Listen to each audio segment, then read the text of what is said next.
आपण कसे आहोत यापेक्षा आपल्या अंगी काय गुण आहेत हे महत्वाचं असतं।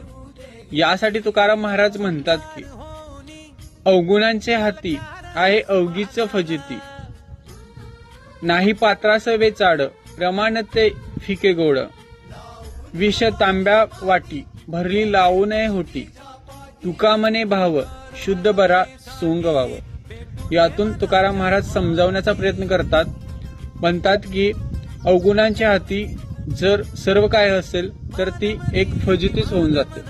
अवगुणांच्या हाती आहे अवघीच फजिती, नाही पात्रास वेचाड प्रमाणात ते फिके गोड।